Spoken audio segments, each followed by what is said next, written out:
చెప్పండి అక్క, మీరు కూడా సీఎం మన ఇంటి దగ్గరికి వెళ్ళారు కదా, అక్కడ ఉన్న వాళ్ళు ఏమన్నారు? సార్ ఏంటంటే రేవంత్ రెడ్డి గారికి చెప్పేది ఏంటంటే సార్ మేము జూన్ 19కి వస్తే కూడా సీఎంని కలవడానికి వస్తే ఓఎస్డీ గారు కలిసిండు సార్. ఓఎస్డీ గారు మాట్లాడిన తర్వాత డీజీపీ గుప్తా గారికి పంపించిళ్ళు. గుప్తా సార్ దగ్గర ఇంతమంది 300 మెంబర్స్ వెళ్ళిన తర్వాత మేము చూస్తాం మీ ఫైల్ అవుతుంది అని అన్నారు. మినిస్టర్ ద్వారా రావాలంటే సీతక్కని కలిసి ఒక 10 డేస్ కూడా అవుతలేదు సార్.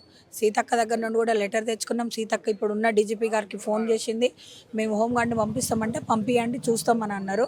మాకు ఎవ్వరి నుండి ఏం హెల్ప్ జరగట్లేదు సార్.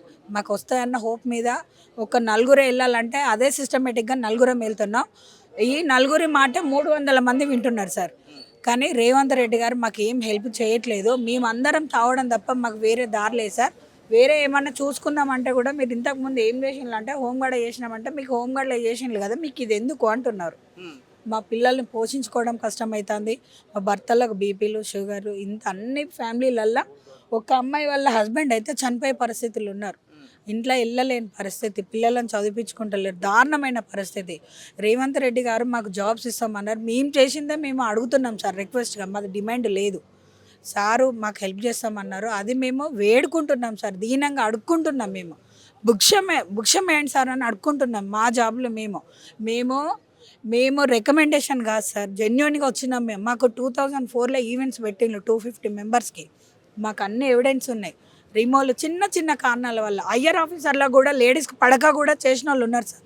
ఐఆర్ ఆఫీసర్ హోంగార్డ్ అంటే చీప్, వాళ్ళు ఇళ్ళల్లో పనులు చేయాలి, వాళ్ళ పిల్లలకు బాక్సులు పెట్టాలి, వాళ్ళు ఇక కొంచెం వల్గర్ ఉన్నారు సార్. డిపార్ట్మెంట్లో కూడా వల్గర్ ఉన్నారు. ఆడోళ్ళు వాళ్ళకి అనుకూలంగా ఉంటే జాబ్ ఇస్తారు, లేకపోతే తీసేస్తారు. ఇట్లున్నాయి సార్ మా పరిస్థితి. మేము ఎవరికి చెప్పుకోవాలి? మీరు ఏ సంవత్సరం రిక్రూట్ అయినలో, ఏ సంవత్సరంలో మీ విధులను తొలగించిల్లు? 2004లో రిక్రూట్మెంట్ 250 బ్యాచ్ వరంగల్ నుండి అన్ని డిస్ట్రిక్ట్ల నుండి రిక్రూట్మెంట్ పెట్టిల్లు సార్. అట్లా అయినా మేము రిమోల్ అయింది 2008లో. ఏ కారణం ప్రత్యేకంగా? చిన్న లేట్, ఒక 10 మినిట్స్ లేట్ అంతే. అప్పుడు 2008 అంటే కాంగ్రెస్ ప్రభుత్వం అయినా అప్పుడు ఉన్నది కూడా లేదు సార్. ఉమ్మడి ప్రభుత్వం అప్పుడు మమ్మల్ని రానియలేదు, మా ప్రాబ్లమ్స్ ఏం చెప్పినలేదు. ఇప్పుడు ఈ గవర్నమెంట్ వచ్చింది కదా, ఈసారి అన్న మా బాధలు తీరుస్తాడేమో అని ఈ గవర్నమెంట్ వచ్చిన దగ్గర నుండి తిరుగుతున్నాం సార్. ఇంతవరకు మేము వరంగల్ నుండి రావాలంటే చిన్న చిన్న పిల్లల్ని వదిలిపెట్టి నైట్ జర్నీ చేసి రావాలి సార్. ఈడికి వచ్చిన తర్వాత కనీసం రేవంత్ రెడ్డి సార్ని కలుస్తలేడు. ఓఎస్డీ గారు మాట్లాడుతున్నారు, పంపిస్తున్నారు. ఇప్పుడు ఈ రోజు ఏమన్నారంటే అసలు ఓఎస్డీ గారే సీఎం గారు అవుతున్నారు. ఓఎస్డీ గారు మమ్మల్ని అక్కడ నుండి సీఎం గారి దగ్గరికి మా ఫైల్ పంపించడం లేదు. మరి ఓఎస్డీ గారికి మాకు ఏం లేదు. మేము పోయి రిక్వెస్ట్ చేస్తున్నాం, సార్ ప్లీజ్ సార్ మమ్మల్ని లోపలికి పంపించంటే లేదు, లోపల సార్ లేడు సార్, ఇప్పుడు టైం లేదు సార్, ఎమ్మెల్యేతో ఉన్నారు, బీజేపీ వాళ్ళతో ఉన్నారు, వీళ్ళతో ఉన్నారు అంటున్నారు. కానీ ఈ ఓఎస్డీ గారు ఏంటంటే అక్కడ నుండి మాట్లాడి బయటికి పంపిస్తున్నారు తప్ప మమ్మల్ని లోపల ఎంటర్ చేయడం లేదు.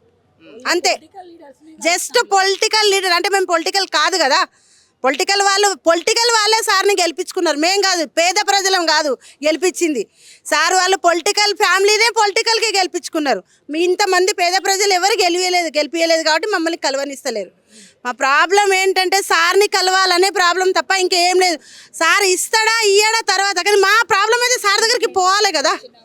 ఇంతకుముందు ముగ్గురే పంపించారు, నాకు, ప్రశాంత్కి, ఇంకొక అన్నకు. ఓఎస్డీ గారు అంటారు మీరు రవి గుప్తా దగ్గరికి వెళ్ళండి, నేను కాల్ చేస్తున్నాను, మీకు వేరే డిపార్ట్మెంట్లో ఇస్తారు. వేరే డిపార్ట్మెంట్లో మాకెందుకయ్యా? మాకెందుకు వేరే డిపార్ట్మెంట్లో? మేము చేసిన రోజులు 4 రోజులు మా యూనిఫామ్లు మేము చేసుకొని ఆ యూనిఫామ్ మీద గౌరవంగా చచ్చిపోయినా బాధ లేదు. మేము కోరుకునేది కూడా అదే. కానీ ఓఎస్డీ గారి సంగతి బాధ ఏంటంటే వీళ్ళు సార్కి పోయి నన్ను లోపలికి పంపించలేరని నా మీద ఏడ చెప్తాడో అని పంపిస్తలేరు. కేవలం ఓఎస్డీ గారి దగ్గర నుండే మమ్మల్ని లోపలికి పంపిస్తలేరు అంతే. అంటే డీజీపీ గారికి ఫోన్ చేస్తారు, మళ్ళీ అక్కడ మేము పోతాం, మళ్ళీ సేమ్ మాకు ఇదే పొజిషన్, మళ్ళీ సేమ్ ప్రాసెస్, మళ్ళీ అంతేగా. ఫుట్బాల్ ఆడుతున్నారు, ఈ కోర్టు నుంచి ఆ కోర్టు నుంచి ఫుట్బాల్ ఆట ఆడుతున్నారు సార్ మమ్మల్ని. ఇప్పుడు ఏంటి పరిస్థితి? ఒకవేళ సీఎం గారు కానీ అధికారులు పట్టించుకోకపోతే కార్యాచరణ ఎలా ఉండబోతుంది మీది? భారీ ఎత్తున ధర్నా చేస్తామండి. మా జాబ్లు మేము వచ్చేదాకా మేము వారు అరెస్ట్ చేస్తారా, మమ్మల్ని జైల్లో పెడతారా, మమ్మల్ని జైలుకి పంపిస్తారా, సార్ దిగొచ్చే వరకు రోడ్డు మీదనే కూర్చుంటాం. మీ అసొంటోళ్ళు ఎవరైనా సార్కి చెప్తారు. అంటే వాళ్ళు అంటున్నారు కదా, కొత్తగా 18 నుంచి 25 ఉన్న యువకులకు ఈవెంట్స్ పెట్టి క్వాలిఫై అయ్యాలి, మీరు కూడా అదే విధంగా క్వాలిఫై అయితే జాబ్లోకి తీసుకుంటామని చెప్పేసి ప్రభుత్వం ఒకవైపు బలంగానే చెప్తుంది. ఎట్లా మరి మా బతుకులేంటి? మమ్మల్ని తీసేసారు కదా, 18 నుండి 20 సంవత్సరాల యువకులకు తీసుకుంటారు. చేసుకుంటారు. మరి మేము చేసిన వాళ్ళ మా పరిస్థితి ఏంది? మాకు ఏ సమాధానం ఇస్తారు? మేము అడిగిన దానికి సార్ వాళ్ళు ఏ సమాధానం చెప్తారు? మేము అనేది అక్కటే. మా మీద ఏం ఫోకస్ పెడతారు సార్?